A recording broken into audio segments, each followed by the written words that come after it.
C'est si délicieux.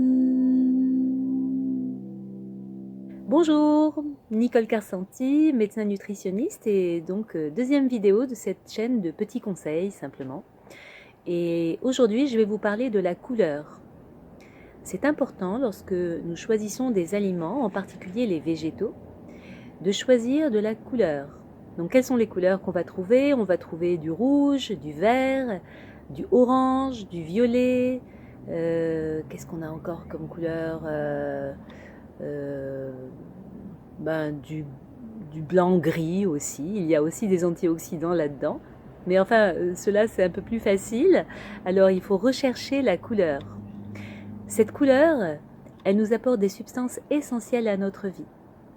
En effet, beaucoup des maladies que nous avons sont dues à l'oxydation excessive mal gérée par notre propre corps.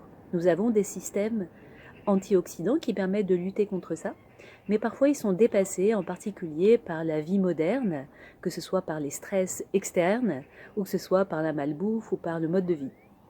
Et donc ces antioxydants, on va les trouver dans les végétaux souvent, et souvent ils sont sous-tendus par de la couleur. Par exemple du violet comme les aubergines, le violet comme les grains de raisin, le rouge comme la tomate, le rouge également comme les fraises, les framboises, le vert comme tous les végétaux, par exemple le vert du poireau.